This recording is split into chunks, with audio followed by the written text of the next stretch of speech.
Hey, what's up, everyone? It's Dr. Glenn Vo, and welcome back to another episode of our podcast.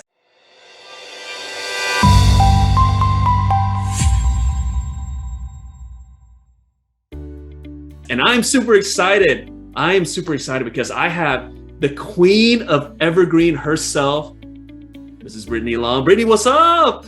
What's up, Ben? I'm so glad to be here with you today. Man, I am so excited to get you on. And guys, I have to tell you something. I mean, she is just doing so many amazing things. And when people are doing amazing things, they are really busy. And I literally have been just harassing her at our masterminds, on Voxer, on Messenger. I think I've communicated with it through every channel because she's just doing so many awesome things. So I'm super happy that you're here. So, Brittany, there's going to be some people who don't know who the Queen of Evergreen is. And guys, if you don't know, you're about to learn, right? You're about to understand here. But Brittany, just give us like a quick bio of like what you do, what your business is all about, and how you got the name, the Queen of Evergreen.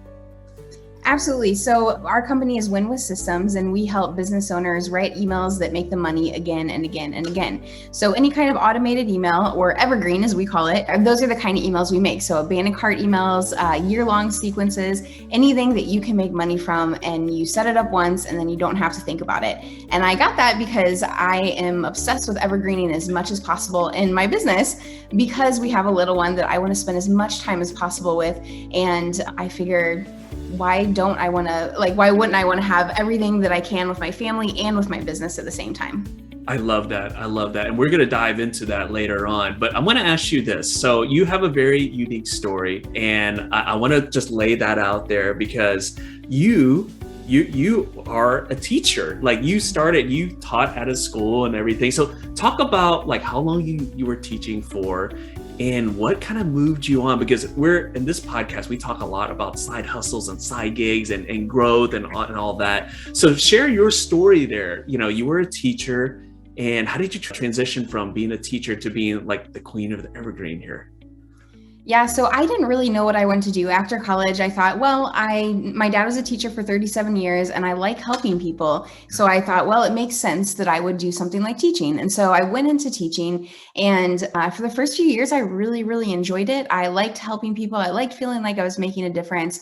But as things progressed, I started to see that in a lot of cases, I was working a lot harder than my students, to help them learn these things and get these grades and stuff like that. And they just weren't quite as interested in some of the things as I was hoping they would be. And so this idea that I went into teaching thinking, I'm going to change the world. And obviously that was maybe a little unrealistic, but that's what I went into it hoping that it would become. And I would have probably kept teaching for a very long time because it feels safe, it feels secure. Yeah. And except about 2 years into teaching, I had a cancer scare. And I remember sitting in the doctor's office, waiting to hear back and stuff like that. And I remember sitting there, a doctor came in that I had never seen or talked to in my life. And, she said, Mrs. Long, I'm sorry to tell you, but you have cancer. It's aggressive. We found it in 3 different places. And so I walked out of the doctor's office that day thinking I would not be around a year from now. And the thing that I think I'll never forget is the regret that I felt as I sat there, as we drove home, thinking about the things that I missed out on with my family, with my husband, because I was so busy grading and pouring myself into other people's family and other people's kids. And that's really what kind of spurred this idea that I need to be doing something different, because I knew in that instant that teaching is not, at least teaching in a public school, that was not what I was meant to be doing. And there's some people that absolutely it is, but I was not one of them. And I knew that deep down for a while, but it was safe. And I thought, well, I'll figure it out later. I have time. And then all of a sudden I was faced with this idea that I might not actually have the time that I thought that I did. Yeah. And I wasn't willing for my last year on earth, because I genuinely thought that's what it was. I wasn't willing for my last year on earth to be filled with something that wasn't what I was supposed to be doing, the fullness of the expression of self.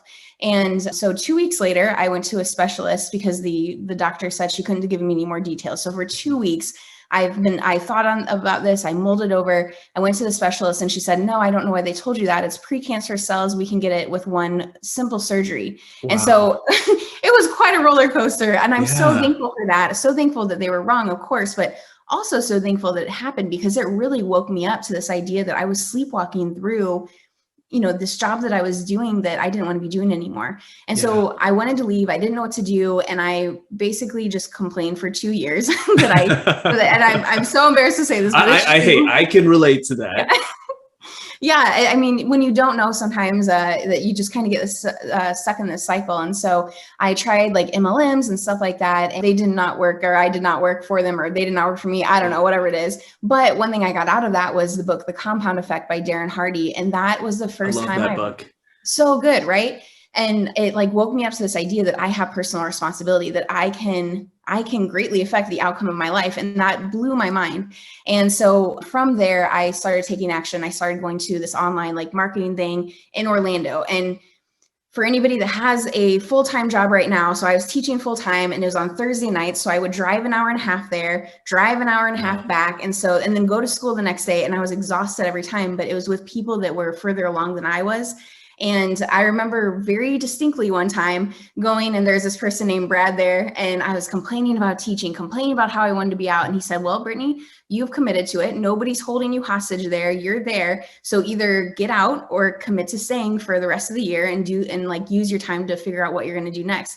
And I was so mad. I was like, you don't know what I'm dealing with. How dare you?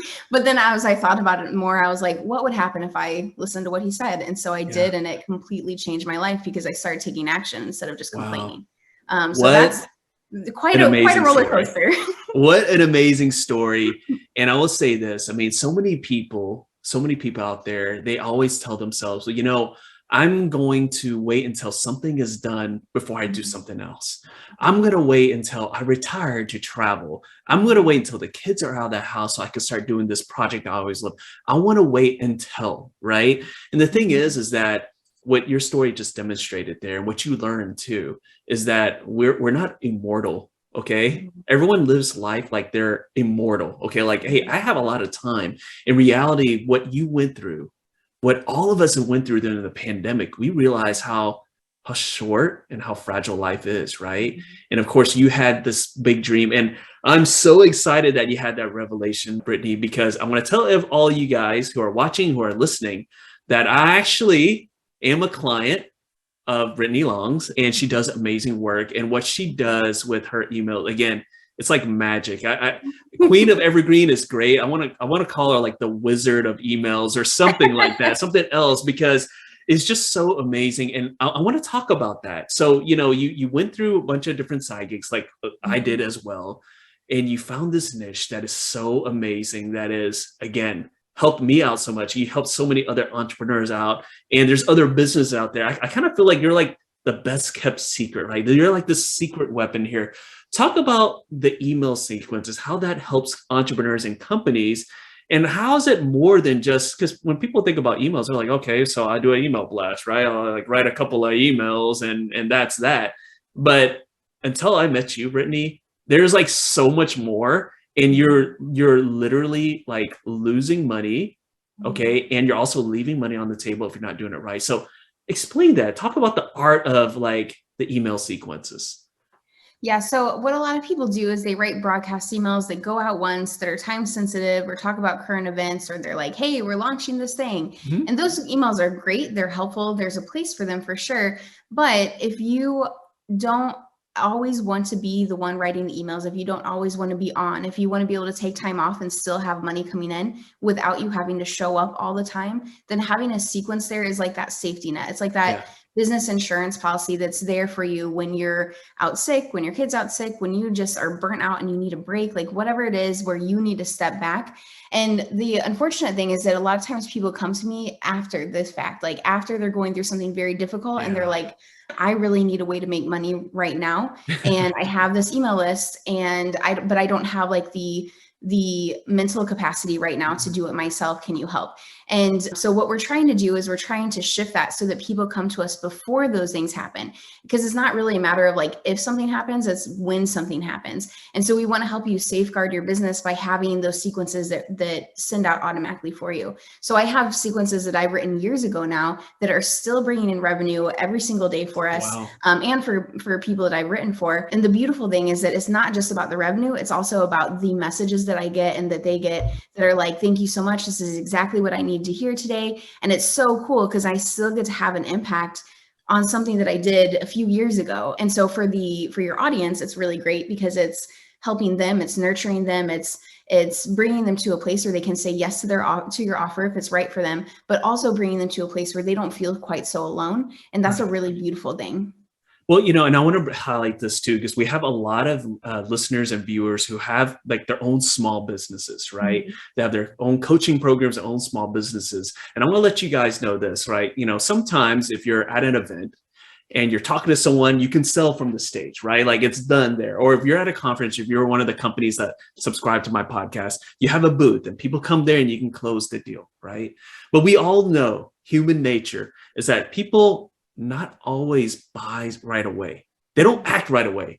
They actually kind of like want to think about it, right? And what I love about your emails is that for the people who are kind of thinking about things, you're able to use these email sequences to kind of stay in front of them, kind of let them know like, hey, I'm here. And again, Brittany likes to say, these are like nurturing emails and stuff like that. And I love it because again, not everyone's going to act right away. So Brittany, talk about that. Talk about how, these email sequences that you've worked with all these amazing entrepreneurs, how you've helped them.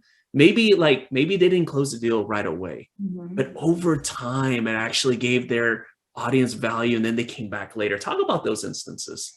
Yeah, so they get to see a higher lifetime value of their customer because their customer is not only buying one thing from them, which a lot of times we see that happening where a customer buys one thing from you and then they never hear from you again until the next launch. And by that point, they're like, oh, okay, so this person just wants to sell me all the time and like doesn't really care about anything. And so by having those emails that continue to nurture them and sell them, it gives them the opportunity to see what else you have. Because that's another issue is that a lot of times your people don't know everything that you have. They just know the one thing that you bought because you're not talking about the other stuff. And with the nurture or with the sequences, you don't have to think about selling all the time because it's doing it for you. And the way we do it specifically, we set it up so when they get to the offer email, they've already had their objections busted by the emails before it. And then the email after it really reinforces that with a success story and then sends them back to the offer. And so it's a lot of soft selling and selling without them feeling like they're being sold to. So it's a win for them and it's a win for you. Well, I'm going to say this, again, I'm speaking from my own experience, and I'm also speaking from other people who work with Brittany. I mean, she does an amazing job. Her team does an amazing job. And at the end of the day, I mean, I'm busy doing all these other things, as entrepreneurs and people who own different companies and whatnot. We're busy doing those things. This is her jam. This is what she knows how to do, right? So again, it's so helpful there. Brittany, let me ask you this. So, obviously you work with a lot of entrepreneurs such as myself, but who else do you work with? Who have you worked with? Who are your like ideal clients? Yeah, so we love working. Well, let me say this first. So anybody that we work with, they have to pass like this first test, and it's, do you want to make more money? And if the answer is yes, great. And do you want to make a difference? If the answer is no to either of those, then it's not the right fit. Yeah. We want to work with people that care about making an impact and actually care about the people that they're dealing with. And we don't want to work with people that are like, I'm just here to make a buck, or people that are like, I just want to impact the world and not make money too. Like we want to help with both of those. Sure. And so we've worked with a lot of different people, course creators, coaches, clients, consultants, pet psychics, pet trainers, like pretty much any niche that you can, DJs, any niche that you can think of, like we've worked with them. And it's really fun for us. We get to see all these different personalities and learn all these different things we wouldn't have learned otherwise. But it's cool because it works for everybody. Like anybody that has an audience that they want to sell more to, but also help more, it works for them. I love it. I love it. Again, I mean, I'm so excited to have you on here because again, you've created this great business that helps so many people like myself. And again, for those who are watching and listening, I mean, you definitely need to reach out to Brittany here, but we're going to shift gears a little bit. We're going to shift gears. And there's a segment that I always do. I call it the Big Entrepreneur 3, right? So Brittany is an amazing entrepreneur. She's a super mom, a super wife, amazing entrepreneur. I mean, she checks all the boxes, but now we're going to have you, Brittany, put your entrepreneur hat on right now. So I'm going to ask you we call this segment the Big Entrepreneur 3. And the first question is, share a productivity tip that you use for entrepreneurs that could help out entrepreneurs. So I think the biggest way you can get more out of your day is by not letting fear stop you from doing the things that you know you need to do. I see a lot of people, I see a lot of people that get stopped in their tracks because they're like, well, what about this? What about this? What if this happens? What if this happens? And at the end of the day, you are capable of so much more if you just kick that fear out. A few years ago, I was in a position, it was a brand new position I had never done before, and a lot of tasks I had never done before. And we had a very short turnaround time, and I did not have the time to think about how inadequate I was and how I didn't know what I was doing and things like that. The only option I had was to learn and learn quickly. And I realized I had been spending so much time before that just sitting in fear and worry and wonder, and what if I mess up, and what if I fail, and all those things, and they just aren't serving you. And so if you're finding yourself stuck in that, or stuck in imposter syndrome, essentially it's keeping you from success. And so kick that right out and just focus on learning and growing instead. Just tell that negative voice just to shut up, right? Just go away, right? I love that. Right. That's such a big thing. And I'll tell you what, I've suffered through that through the years, and sometimes it creeps back, and it's just like a bad habit, right? Sometimes you'll have bad habits creep back, and then you just have to beat it down and tell it to go away. So I love it. Okay, so the second question, the Big Entrepreneur 3, is share a tool. It could be digital, non-digital, it could be tech, non-tech, that has helped you as an entrepreneur. So I really like the app otter.ai. It's OTTER.ai. And it's a voice recording memo. It's like you get, I think it's like 600 or 6,000 minutes for free in their free plan. But the reason I love it is because as I go on a walk, I usually have my best ideas when I'm like moving, like on a walk or Zoom or something like that. But if I don't have pen and paper with me, I lose it by the time I'm done. And so I like that because I can just record a memo to myself or to my team and send it over. And then for our emails too, I do that as well. Sometimes I'll be walking and I think of something, so I just kind of record myself talking out what I want the email to sound like. I can do it myself then, or I can send it to my team. And it also does a transcript. So it's just a faster way to get that information out to whoever you need to get it out to. As someone who not only has worked with Brittany, but is a friend of Brittany, she does come up with ideas all the time. I get posts like, hey, that's in the middle of the night. Anyone else getting ideas at the time? I'm like, what? Man, I've been asleep since 9 o'clock. What are you talking about? So again, like, I'm the same way. I mean, I was working out this morning. I was like, I have a great idea. And literally I do a memo right there, because you know how it is, right? You get a good idea and then you go around, you do something, you're like, what happened? And then you're just kicking yourself. So I love that app. Okay, so the last question of the Big Entrepreneur 3 is, what is your favorite business or philosophy or self-help book? And why is it your favorite? So I had a hard time narrowing it down between two. One is Clockwork and one is Built to Sell. And while I don't think I'll sell my company, I really love it. I love what we do. I don't anticipate that's going to happen anytime soon or ever. How they talk about, or how they talk in those books, is really like building a team that can run things for you while you're out. And since we want to evergreen, since I want to spend as much time with my family and have as big of an impact as I can in my business, it really aligned with what I was looking for. And it gave me some practical tips to be able to set our business up so that even if we don't ever want to sell it, we have things set up that I can step out of the business whenever I need to. If we have another baby or something like that, I don't feel like I have to come back to work right away. Well, that's another book that's going to be on my list as well. So I love that. I haven't read that yet, but I'm definitely put that on the list. So we're going to go to another segment here. And I love this segment because, so many people, especially on social media, right? You're following different people and they're like, their life is so perfect. Oh my gosh, they had everything together. Oh man. And then you look at yourself like, man, I have nothing together. But what we don't realize is that all the success that you see that people have, it's built on the failures they had in the past, right? They build on the obstacles and all the doubt and all those different things, right? They just don't put it out there. So I'm really big on, whenever I bring on just amazing entrepreneurs such as yourself, I want to hear about the mistakes. I want to hear about the issues you had in the past. So I call this segment Learning from the Past, because that's what we all do. And the first one's a big one. Okay, Brittany, the first one's a big one. And that is, what would you say? And if you're like me, you probably have a ton of mistakes, but pick one that stood out, but also something that you learned from that was significant. So what is a big mistake that you had in the past that you learned from? So I love this question and I love mistakes. I love making mistakes. I heard a client that I was working for at the time, she said something like her goal is to make like 17 or 27 major mistakes a year. And by the time, if I remember right, by the time she got to like mistake number 7, she had tripled her business or something like some crazy high number. But I thought it was really interesting focusing on like embracing failure, embracing mistakes. So I've made a lot of mistakes, a lot, like every week.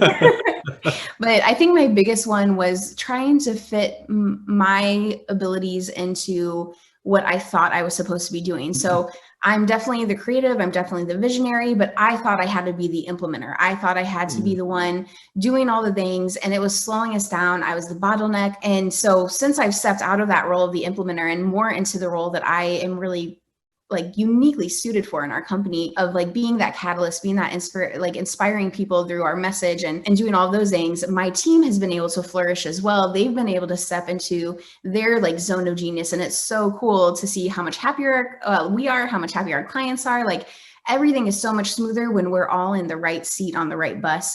And so I think one of my biggest mistakes was just getting in my own way and feeling like I had to fit into somebody else's mold because that's what I've seen done before. And so I would say that's probably been one of my biggest mistakes. And I'm super glad about it because now I know I can do exactly what I want to do and my team can do exactly what they want to do and we can flourish. Well, I'm going to tell you this, Brittany, there's so many people that probably have made that mistake or possibly about to make that mistake. And so the fact that you just laid that out, it's going to help so many people. And again, I am also a victim of that as well. So I'm right there with you. Yeah. Now, if we can get into like a DeLorean, you know, if we can get into like a hot tub time machine or something like that, and we can go back in time, right? And we can go back in time and we can talk to the younger Brittany. Right. And you know what? I'll make it easy for you. You don't have to pick like a certain time, right? It could be high school, college. You can go all the way back to elementary school, whatever you want, right? So pick a time. And what would you say to that version of Brittany if you could do it? What advice would you give her? I think I would tell her to be open to possibilities, that just because I haven't seen somebody do something that I want to do before doesn't mean it's not possible. And just because I haven't thought of it yet doesn't mean it's not possible. I think I've learned the most that pretty much anything I want is possible to create if I ask enough questions, if I ask how, if I ask who can help. I feel like I could really create the exact life I want down to the most minute detail. But when I was in high school and middle school and college, I would have never thought that. I thought, well, I have to do this, I have to do that because it's what I've seen or it's what I know. But when I kind of put that to the side and stepped into like this idea that I could do anything I wanted if I could just learn how or ask somebody, it's been such a game changer. I love that. I love that. And then you know what? Your answer, perfect segue into my next question. And that is, if someone wanted to create like an online business like what you've done, right? To where they can move towards creating something that's evergreen, right? If someone's sitting there like, okay, Brittany, I'm teaching right now and I want to have a business like yours. Like you're an inspiration to me. And you guys are at like a meeting and you only had like a few minutes to kind of reverse engineer it. What would you say to that person? Like if they're asking you that question, like what are the steps they need to take to get to what you are doing right now? I definitely think start with a side hustle. I'm so glad I did that because it gave me a little bit of that like financial safety net, but it also allowed me to try a bunch of different things without like this huge commitment. And I was able to kind of like almost a tasting to see what I really liked and didn't like. And if I hadn't done that, I think I probably would have been in another job I didn't really enjoy. So I'm glad that the job I went to afterwards, I got to try a lot of different things. So side hustle first, and then ease into the next thing. It gives you that cushion, that bumper room. The next thing that I would do is start building my email list right away. I wish I had started that earlier. Everybody I talk to always says, Me too. Yep. Me too. So I would have started my email list earlier and I would have started my Evergreen sequence immediately too. Even if I only had 9 people on my list, I would have started it right then so that it's already done and taken care of. And the reason I would do that too is because once that's done and you have some revenue coming in from that, it gives you a little bit more cushion as well to be able to hire someone to help or to be able to pay for something else so that you're not constantly stuck in the weeds and in the implementation if that's not something that you enjoy and that's not something you're uniquely suited for. The next thing I would do is start building my network and increasing my sales skills. That's something I waited to do that I should have done sooner, is working on my sales ability. A year or two. Yeah. Yeah. Yeah. Cause I was like, oh, sales icky, but it's really just a matter of helping people. And so I wish that I had learned how to do that better at the beginning. I still would have tried a bunch of different things. I still suggest trying a bunch of different things. Like as you go along, our business has had multiple iterations at this point, and it just keeps getting better and better. So don't be afraid to change things and see what you like and don't like. And then I would think I would probably come up with my first offer based on what my audience is saying. So I would be asking my list, what do you need help with? How can I be there for you? And I would go all in on them or with them. So I would be doing lives, I would be doing podcast episodes, I'd be writing blog posts, I'd be sending emails, anything that I can do to guest expert interviews, anything I can do to help my audience, that's what I would be doing. And then I'd make that offer to them and continue to make it better, continue to listen to what they say that they need and go from there. Well, I'm going to say this. I mean, that right there, that is thousands upon thousands upon thousands of dollars of advice for free right there. I mean, that's amazing stuff there. I absolutely love it. And I absolutely love your story, Brittany. I love what you're all about. And, you know, for those who are watching, for those who are listening, what's the best way if they want to get some of these email sequences, right, for their business or for their program? What's the best way to work with you? What's the best way? Yeah, so we have done for you, done with you, and do it yourself. So it really depends on what you're looking for. For my people out there that love writing and that you can just bust it out, do it yourself, we have templates. For those of you that are like, I would rather, sit in a well for a week than write a single email, that done for you or done with you is probably your best option. And for both of those, you can reach me at my email, which is brittany@winwithsystems.com. But yeah, a lot of it depends on if you enjoy writing and if you have time.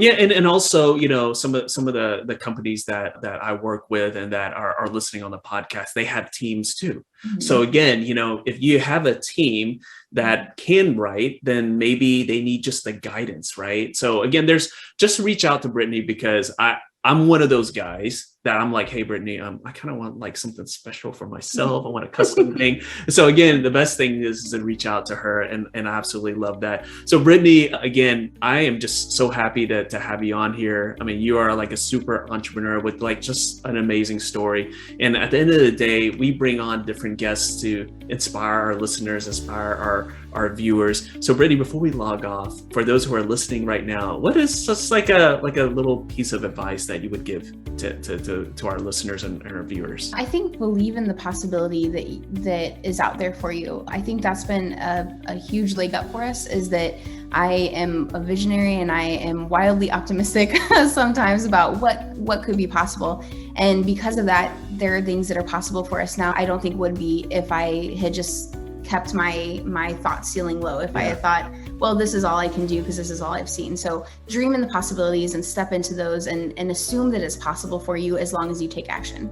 I love it. There's nothing else I could say to top that, but I will say this, guys, check the show notes there. We're going to have all of Brittany's information there. Reach out to her as well. She's got an amazing Facebook group. I'm going to put that in the show notes as well. That's the best way. And, we have to give a shout out. She's got an awesome husband as well. That's super supportive. Like he's like a super dad as well. So Brittany, thank you so much for jumping on. Guys, thanks for tuning in. We'll see you guys next time.